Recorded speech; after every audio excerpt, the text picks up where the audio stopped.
What is up, YouTube? Flatline here, and today I will be going over the balance post for Season 1.5. Now, as you can see here, it is a bigger update, and because of that, it's going to take me longer to go through, probably about 20 minutes. So I will be adding video chapters, so you can click through it and find the heroes that you want and the information you want. I will also link this post in the video description below, so you can click it yourself and go over it by yourself if you would like to as well. So let's get started right from the top. I'm going to try to make this as short as possible. They say we're excited to kick off Season 1.5 right away with some refinement to our superheroes and villains. As a reminder, players can look forward to comprehensive adjustments to team-up abilities beyond numerical tweaks starting in Season 2. Without further ado, let's go straight into the balance adjustments. So this is an interesting point that they go over here. They said there will be comprehensive adjustments to team up abilities beyond numerical tweaks. So for those of you that didn't know, as of right now, the only tweaks they're doing are, number values, but in the future in Season 2, they will actually be changing some of the team up abilities completely. So they won't even be anywhere near what they are as of right now in Season 1. So let's start off with Vanguard, Captain America. Steve will receive some enhanced survivability, his vibranium energy cell will feel smoother, and his ultimate ability will be more attainable thanks to a reduced energy cost. He will be able to shield himself with Living Legend mid-leap. This was big because before he couldn't shield himself while he was jumping, and it just didn't feel right. Increased vibranium energy cell's projectile speed from 60 meters a second to 80 meters a second, with ricochets ramping up from 100 meters a second to a supercharged 150 meters a second. This is really nice because this also felt off before. I didn't really like how he played, to be honest, so I like a lot of these changes.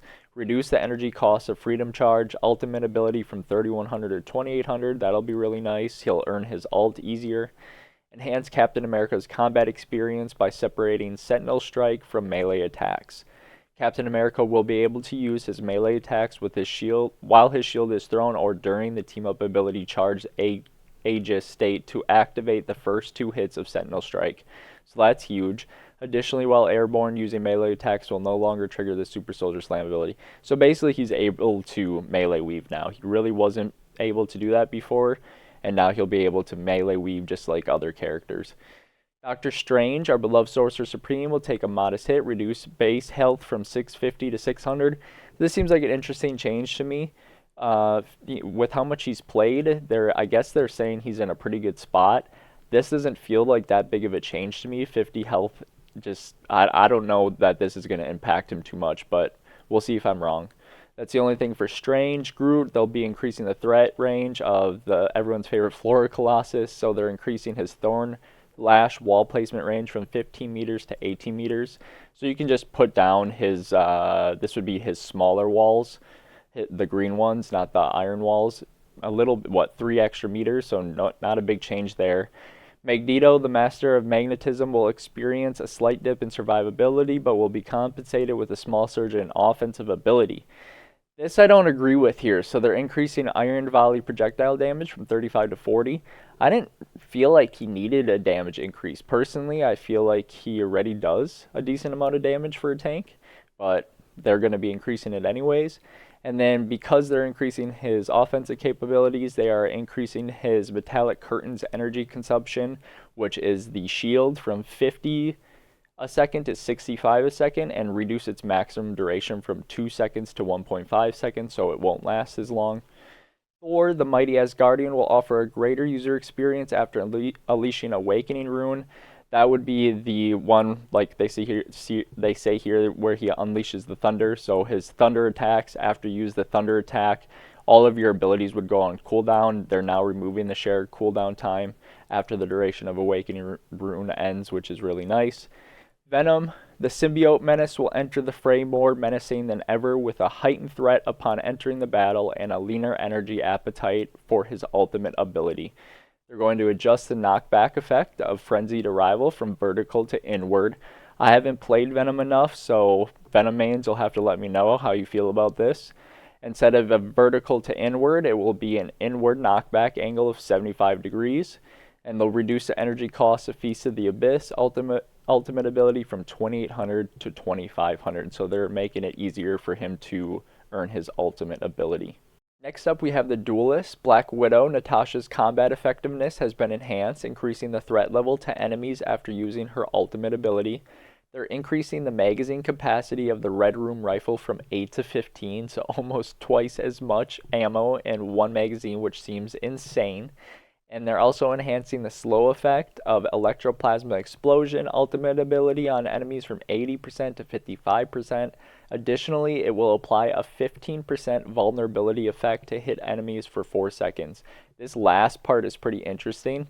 I'm not sure how that will play. A 15% vulnerability effect for 4 seconds seems pretty good, but they're obviously trying to get her, a little more playable because as of now, she's the lowest pick rate out of both console and PC, I believe. So they're trying to make her a little bit better.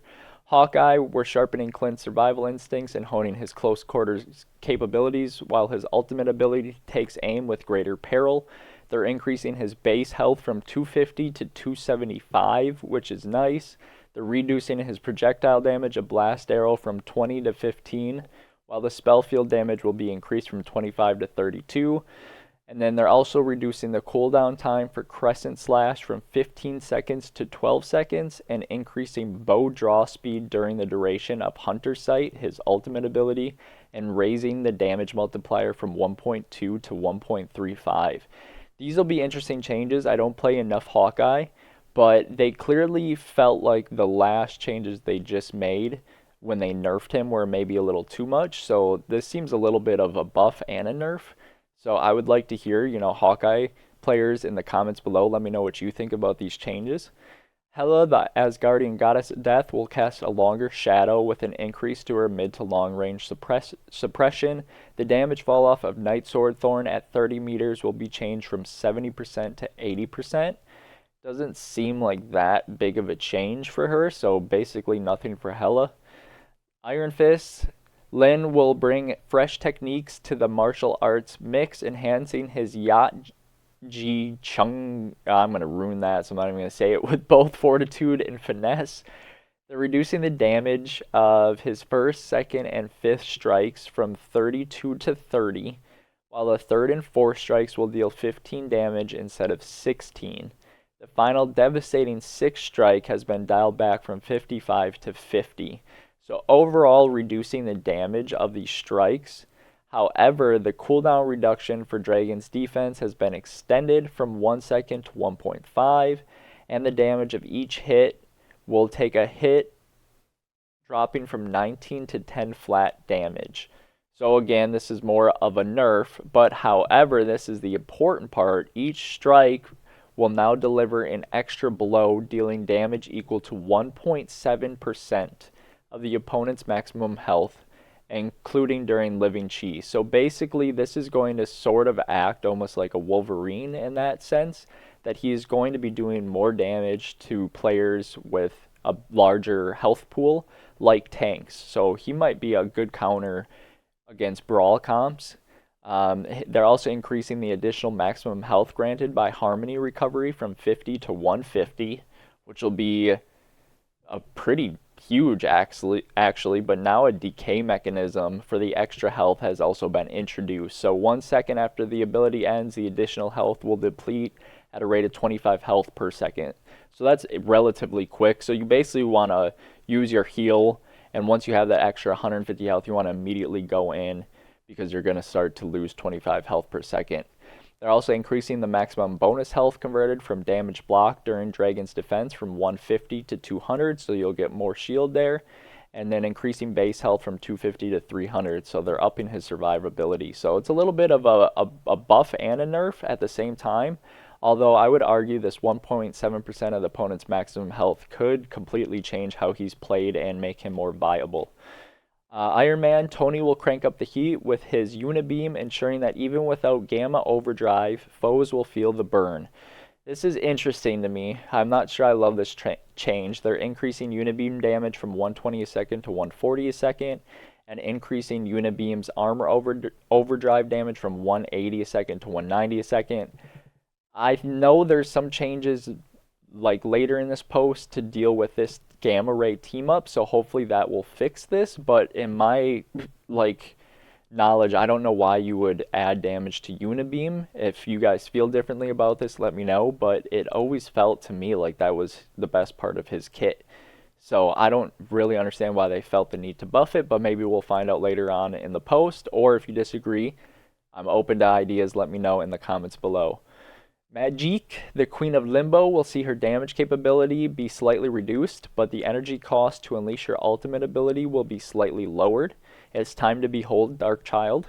Decrease the damage dealt by Demon's Rage regular state from 80 a second to 72 a second, so a little less damage on her little demon. But they're also reducing the energy cost of Dark Child, her ultimate ability, from 3,700 to 3,400, so she'll be able to earn her ultimate faster. Next up, we have Mr. Fantastic. Reed will stretch his nuisance factor with a greater impact from his ultimate ability. They're increasing the spell field radius after landing from flexible elongation from 2.5 meters to 5 meters. Additionally, flexible elongation will now feature a knockback effect, launching enemies outward within the area upon landing. The recharge time for a single use of flexible elongation will be adjusted from 8 seconds to 10 seconds. This seems pretty major with the knockback effect being added. They're also increasing the damage of Brainiac's Bounce ultimate ability spell from 50 to 70, increasing the energy cost from 2,800 to 3,400, so it's going to be harder for him to earn his ult. Additionally, a new damage decay mechanism has been introduced. Spell field damage will begin to decrease, starting at 3 meters, and will reach a maximum reduction of 50 at 10 meters. This is a little confusing to me. It'll probably be something that we have to see play out in-game, but I don't play Mr. Fantastic enough to fully understand that, and I don't want to sound ignorant, so if you know a little more about what it's mentioning here, let me know in the comments below. Next up, we have Moon Knight. The Hand of Khonshu will offer improved reaction time for foes and an optimized damage logic. This is great because for those of you that know, his ultimate ability has kind of been acting a little buggy. So they're going to reduce the Hand of Khonshu talent's falling speed, and they're going to correct the damage trigger logic for Hand of Khonshu. The previous mechanism that dealt 75 damage when positioned at the center of the spell field has been removed, and they increase the damage of each hit from 75 to 150. So what's interesting is if you've seen the videos about this ability being bugged, it appears that they are already doing 150 damage. So now they're just going to increase it from 75 to 150, even though I think it was already doing 150 in game. And then they're fixing the way that the spell field works, which is honestly what was probably wrong with this spell to begin with. Next up, we have Scarlet Witch. This will be huge for her. They're boosting her survivability when unleashing her ultimate ability. She will gain an additional 100 bonus health upon activating her ultimate ability. After the ability ends or is interrupted, this bonus health will decay at a rate of 50 a second, so relatively fast, but it's going to make her harder to kill while she's activating her ultimate, which is really nice. Spider-Man, we're slightly reducing Web Cluster cooldown to increase his offense. They're reducing Web Cluster energize time from 3 seconds to 2.5 seconds, just a small change there. Star-Lord, Peter's mobility is getting a stellar upgrade. They're increasing rocket propulsion's maximum energy from 1,200 to 1,800. That'll be an interesting change for Star-Lord mains. Let me know how you feel about that. Storm, they've toned down her Tempest from long range and recalibrated her bonuses, offering a less of a boost to herself, but more to her allies in the eye of the storm. I love this because that, I think, is what is wrong with Storm, is the fact that she is already doing a ton of damage herself, but then also buffing all of her teammates around her, which just seems to be what's probably causing her to be banned so much. The damage fall off of Windblade at 30 meters will be changed from 70% to 60%. They're reducing the Storm's damage increase from Thunder during weather control from 16% to 12%. However, the damage increase for allies within range has been increased from 8% to 10%. And they're reducing Storm's damage increase from Enhanced Thunder during weather control from 30% to 25%. This feels really good to me. It's going to be interesting to see how she plays in game. I did watch a stream yesterday where Tim the Tatman was playing with Necros, and Necros was saying that Storm still felt pretty good, so I'm interested to see if these changes will impact her pick and ban rate. And if you stuck around this long, I really appreciate it. We have Adam Warlock first off. Adam's damage capability will be enhanced, along with a slight increase in his healing ability after activating a Soul Bond. Increase the damage of quantum magic from 55 to 60. Additionally, the damage fall off at 40 meters will be changed from 50% to 60%. So he's going to have some more offensive capabilities, which he's already seemed pretty good offensively. And they're increasing the healing amount provided by Soul Bond to linked allies from 10 a second to 15 a second. That's a 50% increase, which is pretty major. And I do feel like Adam needed some changes, so I'm glad to see him get some buffs. Cloak and Dagger, survivability and healing ability during the activation of their ultimate ability will be increased, while the frequency, duration, and intensity of the ultimate ability reduced. Additionally, Tyrone's threat level will be enhanced.